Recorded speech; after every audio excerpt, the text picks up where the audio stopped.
In this video, we will discuss how to use solar energy to reduce the utility costs. We will not address the use of any storage.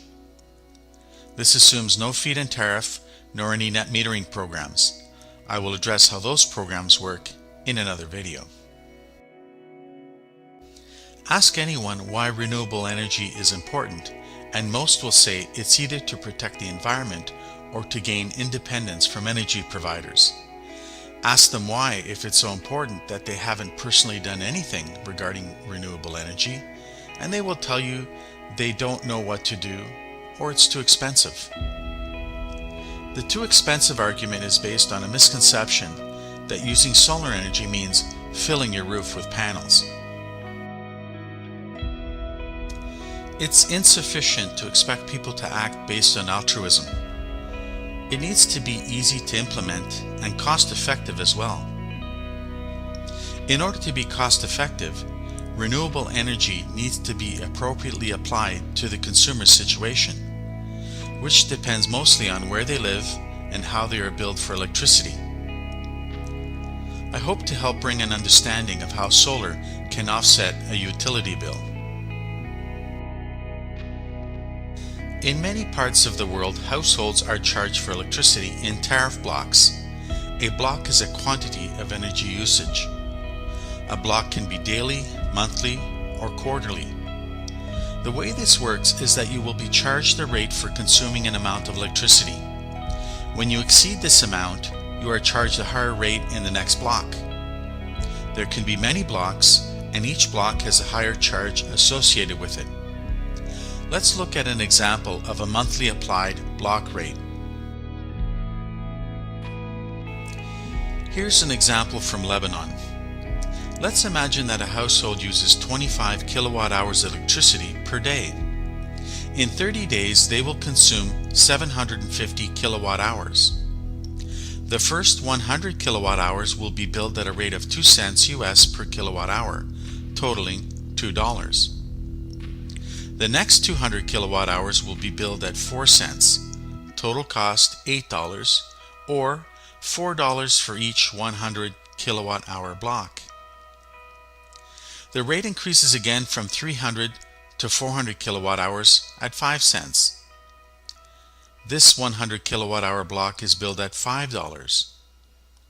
From 400 to 500 kilowatt hours, the rate increases again to 8 cents. This 100 kilowatt hour block is billed at $8. Above 500 kilowatt hours, the rate jumps to 13 cents per kilowatt hour. In this 750 kilowatt hour per month example, the first 500 kilowatt hours consumption cost $23. The remaining 250 kilowatt hours cost $32.50.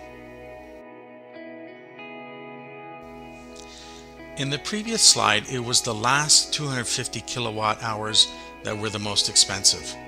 If solar can benefit the homeowner, we must apply the savings against the 13-cent rate, as this has the largest chance of solar energy being cost-effective.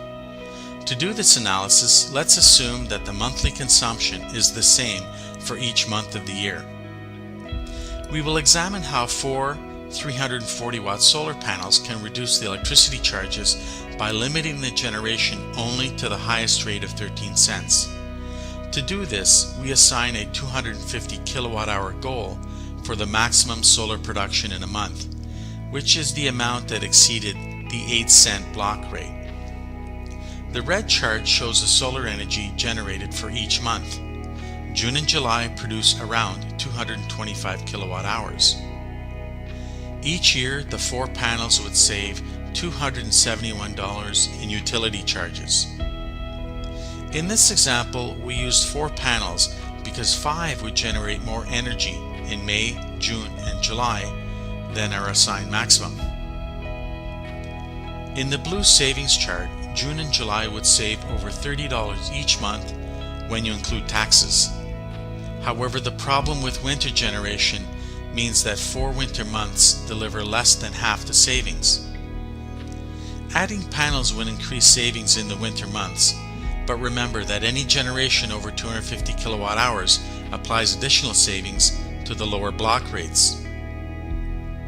To do a proper cost analysis, we would need to apply the energy generated each month against the actual monthly consumption, then compare the savings in the block rates against the cost of installing the panels. This will determine how many years it will take to have a return on the investment. What about offsetting daily peak rates? We do this using something called peak shaving. Peak shaving means to reduce the amount of energy purchased from the utility company during peak hours. Here's an example of the rates charged in California according to the time of day. These types of daily plans can change depending on the season and may have changed since I performed these calculations. The baseline cost is from the evening to 8:30 in the morning, the blocks from 8:30 to noon, and from 6 p.m. to 9:30 p.m. is the second highest rate, and the highest rate is from noon to 6 p.m. In this example, the greatest benefit will be in reducing the charges between noon and 6 p.m. This example shows how we consume the most electricity in the morning and when everybody returns home from work or school in the evening. This is called the duck curve. The evening peak is the head of the duck and the morning peak is the tail. The peak rate charges from noon to 6 p.m. don't match up well with the peaks in consumption. If we use the same 340 watt panels and place 4 of them on a south-facing roof in California, this would be the energy output. Why do I keep using 4 panels? To break the idea that you need to fill your roof with panels, I want you to think of the optimum number of panels to use in your situation and not the maximum that you can fit on your rooftop. Notice how, in this case, the solar energy generation lines up better with the peak rate charges than it does with the consumption. Herein lies the issue with the duck curve. Peak solar energy generation occurs in the valley of the duck curve and not at the peaks. Here we have superimposed the energy consumption and solar generation graphs from the previous slides. The blue line is the original daily consumption. This is what we want to lower. The red line is the energy generation of the solar panels. The yellow line is the result of using the panels to reduce the charges from the utility company. Because the California rates are very high, we can save $2 per day in this June 21st example. We see a separation in the morning and afternoon, unfortunately little from 5 to 6 p.m., which is still in the highest peak rate. The solar generation peaks at about 1 kilowatt. The baseline consumption is around 1.4 kilowatts. So to bring the consumption to zero, you could use 5 or 6 panels. Using more than that has diminishing returns. Here's another example from Ottawa, Canada. This is time of use rates for the summer months. Winter charges will be different and the peak periods will shift around. However, because we generate less solar energy in the winter, most of the impact will be in the summer months.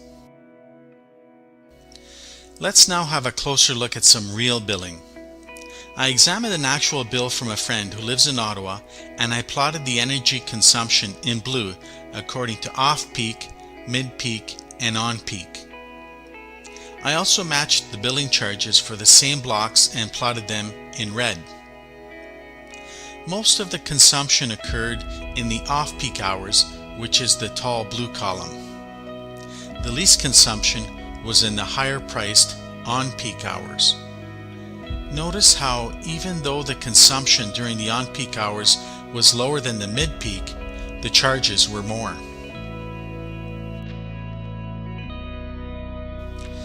To do a proper analysis for the cost savings, I needed to compare the total output generated from the 4 340 watt solar panels for the same May 3rd to June 2nd billing period. I totaled all the solar energy generated in the time period according to the time of day. In other words, from 8 to 9 a.m. each day, from 9 to 10 a.m. each day, etc. Here is the resultant plot. Then I compared the solar energy generation to the actual consumption. In this example, the savings lined up well with the peak rates. $8 were saved in the mid-peak period, but almost $17 from the high peak rate. Total savings over $25. So far, all my examples used panels facing south. This is because facing south yields the most energy over the year. However, it is unlikely that your roof faces perfectly south. Your best roof may face west or southwest. Although west and southwest will generate slightly less energy over the year, there are some advantages to different orientations. Look carefully at the three lines. The south blue line begins generating more energy in the morning.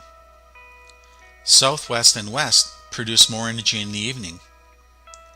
Depending on where you live, what your daily consumption looks like, and when peak charges occur, it may be better for you to shift the panels towards the west.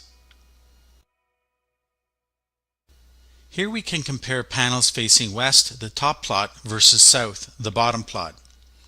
The south panels benefit the morning. You can see the separation of the blue and yellow lines at 8 a.m., which continues into the afternoon hours. Whereas the west panels on the top graph have little effect in the morning, but there is a greater separation of the blue and yellow lines from 2 to 6 p.m. Your home may only have a single good roof for installing panels, and you may have no choice in choosing one or the other. In the case where you have several options to install your panels, you must examine the pattern of when you consume electricity and when the peak rates occur from your utility company. Solar inverters require all panels to be on the same roof for MPPT. Because microinverters perform MPPT on each panel, microinverters are less restrictive and permit you to place the panels in different directions. Placing 2 panels on the south and 2 on the west flattens the energy curve. You can see that the yellow combined south and west curve has a lower peak than the red west or blue south curves.